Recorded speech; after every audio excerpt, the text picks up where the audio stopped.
Our team spent 3 years studying the research on digital media literacy. We interviewed about 100 experts around the globe. We conducted an extensive review of the apps marketplace. It's complicated.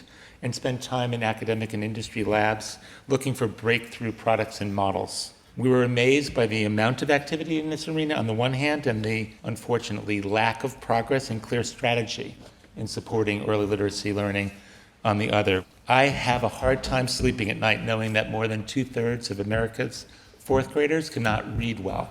The numbers are somewhat better, but still dismal, frankly, here in the UK. For children in low-income families and children of color, the numbers are even worse. 8 in 10 are not reading at grade level by the time they are 10. It's not like we haven't been paying attention to this. This is despite billions of dollars and billions of pounds that are spent on programs. So we mapped out a thoroughly modern approach looking at the role that digital technology could play in helping young children embrace literacy of all kinds with a particular emphasis on reading. And we seek out what we call a third way by avoiding the tired nagging of no screen time advocates and what I would refer to as the overheated enthusiasm of technophiles who position apps as the holy grail of early education. Instead of focusing on whether kids have new tablets or the right apps, we argue that communities need to take stock of whether children have literacy opportunities everywhere they go and assess whether they are meeting the needs of their most underserved families. We ask, and I think that you're all asking this question right here, right now, is there a cohesive strategy to how we are using libraries and early learning centers, public media stations, and after-school programs as informal and formal learning opportunities in the ways in which technology is integrated? And the answer is no, not yet. There is no coherent strategy.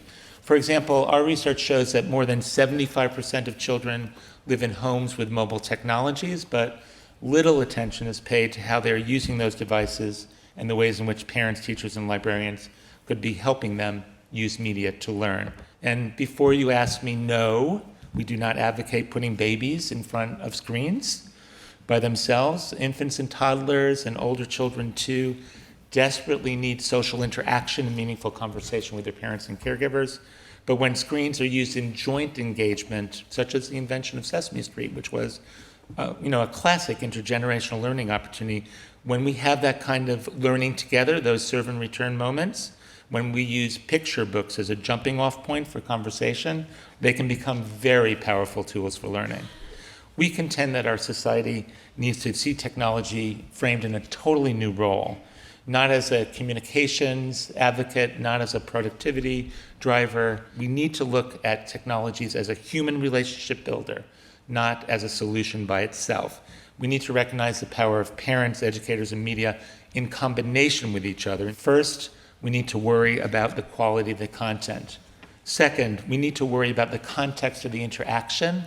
This second C is all about knowing that there's a big difference between parking your child in front of a tablet or another screen for an hour versus having them interact with their grandparents for 30 minutes of video chat. Third, we need to tune into the needs and the problems and the passions of individual children. Parents and educators know kids best, and we need to really tune into the diverse children that live around the globe. And fourth, we're not doing a very good job of maximizing and leveraging the cultural assets. For example, second language learning in the States is particularly underrepresented in the ways in which we're using digital technologies. So to better practice the 4 Cs, we need powerful exemplars and what I'm calling a new framing or a new narrative around this more nuanced role for early tech experiences of what parents, educators, and communities can do. So before I close, let me talk for a moment about the apps market. We call the app marketplace a digital Wild West. And I think for good reason. There's now 100,000 apps or so that claim to be educational, but we found in our analysis of actually hundreds of apps that app makers and marketers aren't providing research-based advice or guidance to parents and educators. Our research shows that too often apps are characterized by a lack of transparency about who made them, a paucity of child development or content knowledge among the developers, overhyped or unsubstantiated claims about their efficacy, and sadly, a lack of evidence that they are actually designed for learning. In short, the market is failing to respond to the real literacy needs of children especially those who are struggling learners. So let me close with a question that I often get at community forums like this. How can parents help their kids gain stronger literacy skills? Well, literacy is an expansive word, getting more so, not less so, with every passing year. Even the traditional definition of literacy has always meant more than that. It means reading, writing, listening, and speaking. Children need help in becoming skillful at all four of those skills, and they can use media tools of all kinds to do so. As children grow up in a world of information overload and constant messaging, they will also need to learn media literacy and critical literacies. We conclude something that sounds simple but is fundamental. The adults in kids' lives still matter most. We must all spend time talking with, listening to, and interacting with our children. Media used intentionally can provide on-ramps to those critical conversations. Together, we can create reading for a digital age. We can figure out a way to grow readers